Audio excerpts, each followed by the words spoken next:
Il est 8h30 sur studiocalita.com. C'est l'heure de la revue de la presse israélienne, la revue de la presse et des médias israéliens de ce mercredi matin avec l'ensemble des quotidiens israéliens, on peut dire même l'ensemble des médias israéliens qui consacrent leur manchette à la fin des émissions sur la première chaîne de télévision publique israélienne, sur Kol Israël, la fin des émissions des programmes d'information de Kol Israël et de la première chaîne de télévision. D'une certaine manière, la fin de l'ORTI, l'Office de radio et de télédiffusion israélien, et les journaux, les médias évoquent les instants d'émotion que cette décision annoncée hier en direct sur la première chaîne de télévision a provoqué. En effet, comme l'explique le Yediot Aharonot, c'est vers 18h heure israélienne que le journal visé d'hier soir sur la chaîne publique a annoncé que ce journal serait le dernier avant sa fermeture. C'est Geoula Even, la journaliste, la présentatrice du journal télévisé depuis de nombreuses années, qui a annoncé que c'était donc le dernier journal télévisé qui était diffusé sur la première chaîne de télévision israélienne. Geoula Even a éclaté en sanglots en annonçant cette information qu'elle venait apparemment de recevoir, et la vidéo que l'on nous montre et qui est déjà virale sur l'ensemble des sites d'information israéliennes nous montre également à la fin de ce dernier journal télévisé de la première chaîne de télévision après 49 ans d'émission. La vidéo nous montre de manière très émouvante l'ensemble des journalistes, des producteurs, des réalisateurs, des techniciens venir se réunir derrière la présentatrice de cet ultime journal, et à la fin du journal entonner ensemble la Tikva, l'hymne israélien. Donc à la fin de cet ultime journal, juste avant que le rideau ne tombe sur ce monument des médias israéliens qu'a été le journal télévisé de la première chaîne de télévision israélienne. D'ailleurs, le site Ynet retrace à cette occasion les 49 ans d'existence de la chaîne de télévision publique israélienne, 49 ans de journaux télévisés, souvent présentés par celui que l'on appelait à l'époque Monsieur Télévision, Chaim Yavin, qui a aujourd'hui près de 85 ans. Et justement, Chaim Yavin écrit ce matin dans le Yediot Aharonot: « Mon cœur s'est brisé hier soir en apprenant la nouvelle. Notre chaîne méritait une autre mort, car le journal télévisé dont je me souviens était l'une des plus belles institutions de l'État d'Israël, méritait de continuer à exister. Pendant des années, j'ai présenté ce journal. Pendant des années, j'en ai été le producteur. Alors ce matin, je n'ai que deux mots: quel gâchis !» Et Enat Schiff, toujours dans le Yediot Aharonot, parle même de cruauté de la part des gouvernants et de celui qui a pris cette décision de fermer ainsi dans la précipitation une chaîne de télévision et une radio publique sans prévenir, sans crier garde. Et ce matin, la radio israélienne Kol Israël a diffusé son dernier journal du matin. Elle cessera ses émissions en fin d'après-midi, et les journaux nous expliquent que la décision de fermer les émissions d'information de cette chaîne et de Kol Israël a été prise dans la perspective de l'ouverture dès lundi des émissions du consortium médiatique dont on a beaucoup parlé au cours des derniers mois. Le responsable de la chaîne, le gestionnaire de la chaîne, a estimé qu'il fallait donner un peu de temps aux employés de la chaîne afin de pouvoir se retrouver, en particulier en perspective donc de l'ouverture de ce Ta'agid prévu lundi prochain, si toutefois aucune loi votée à la Knesset ne devait entraver donc l'ouverture de ce Ta'agid, de ce consortium médiatique. Le second titre dans la presse et des médias israéliens, c'est le site Walla qui nous annonce ce matin que Donald Trump devrait profiter de sa visite en Israël les 22 et 23 mai prochains pour annoncer la relance du processus de paix entre Israël et les Palestiniens.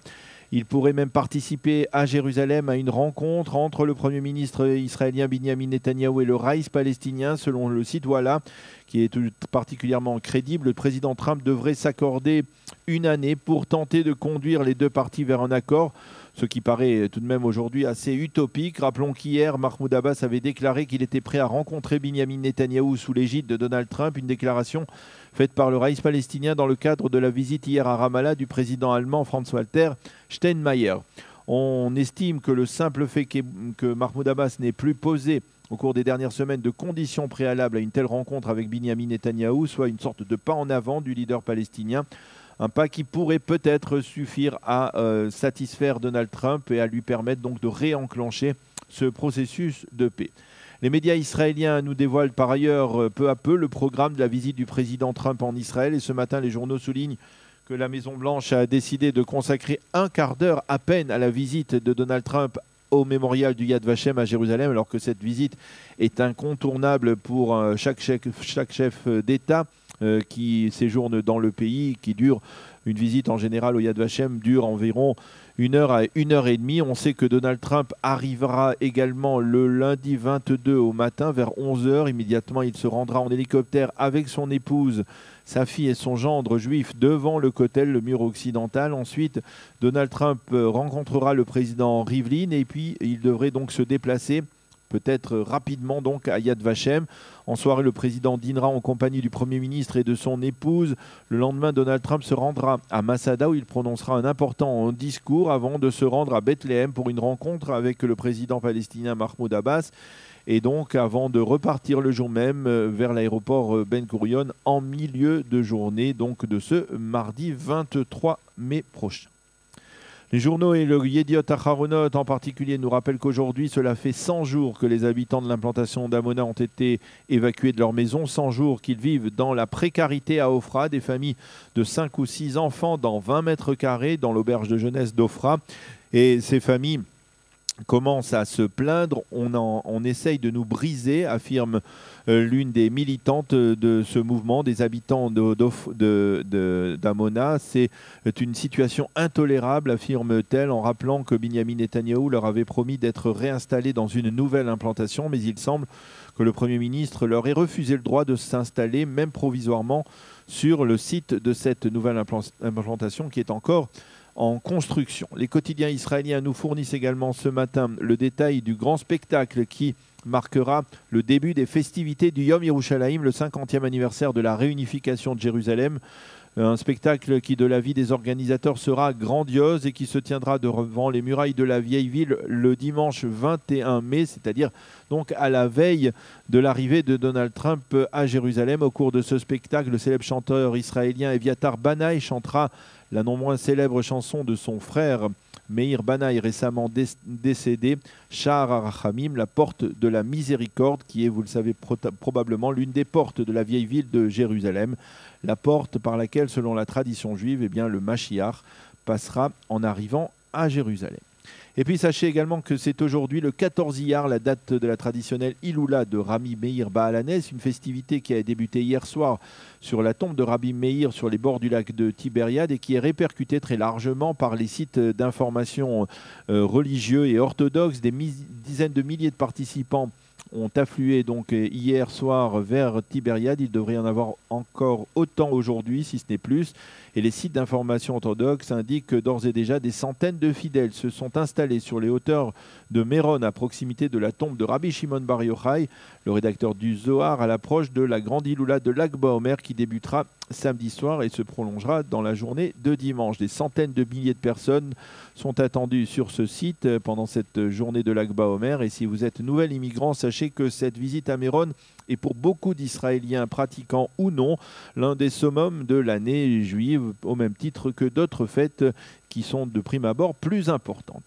Retam Rebi, c'est le nom de la nouvelle Miss Israël qui a été élue hier soir au cours d'une soirée retransmise en direct sur le site d'information Ynet. Le site et le Yediot nous indiquent ensemble que le père de Retam est un Haredi, un orthodoxe qui a appris la participation de sa fille à ce concours de beauté il y a 2 jours à peine.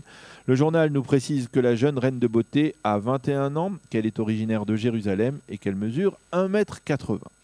Sur le site internet du Haaretz, la manchette ce matin est consacrée au limogeage express du chef du Shin Bet par Donald Trump. Mais si vous parvenez à dépasser les pages d'actualité, vous pourrez découvrir sur ce site d'information du Haaretz plusieurs reportages particulièrement intéressants, comme celui réalisé par le journal sur ceux qui étaient enfants en juin 1967 et qui ont aujourd'hui autour de 60 ans, sur l'émotion et l'élévation provoquée il y a donc un demi-siècle par la victoire éclair de Tzahal durant la guerre des 6 jours et sur ce qu'ils pensent aujourd'hui eux-mêmes de cette guerre. Et puis également sur ce site d'Haaretz, un portrait d'un personnage hors norme. Il s'agit de Yoelish Kreuz, qui est le porte-parole officieux des Neturei Karta, les plus radicaux des Chassidim de Mea Shearim, qui est marié et qui a 16 enfants, mais qui par conviction et par idéologie antisioniste refuse de prendre le moindre shekel d'allocation familiale à l'État d'Israël et ne possède pas la moindre couverture médicale, ni lui, ni son épouse, ni même ses enfants. Dans les pages éditoriales du Yediot Aharonot, je vous invite à lire celui de Noach Kliger, qui est aujourd'hui à 91 ans le doyen des journalistes du Yediot. Noach Kliger, qui, rappelons-le, fut interné entre 1943 et 1945, pendant 2 ans donc dans le camp d'extermination d'Auschwitz, et qui eut la vie sauve parce qu'il était sportif et qu'il avait pu intégrer à l'époque l'équipe de boxe du camp, qui fut par la suite l'un des membres de l'équipage de l'Exodus avant de faire son alia et de devenir le président du Maccabi Tel Aviv en basketball et l'un des membres les plus influents par la suite de la FIBA, la Fédération internationale de basketball. Dans sa réflexion, Noach Kliger, dans le Yediot Aharonot, remarque que peu d'Israéliens avaient mis le drapeau bleu et blanc à leurs fenêtres ou sur leurs véhicules durant les festivités du Yom HaAtzmaut, comme cela se faisait pourtant très fréquemment dans le passé. Peut-on imaginer, écrit-il, qu'un Français ne brandisse pas fièrement son drapeau tricolore le 14 juillet ou qu'un Américain n'en fasse pas de même avec la bannière étoilée le 4 juillet? Alors pourquoi ne brandissons-nous pas notre drapeau? Avons-nous oublié le prix très lourd que certains ont payé pour cette indépendance? Le drapeau est plus qu'un symbole, écrit-il, il est le signe de la liberté d'une nation.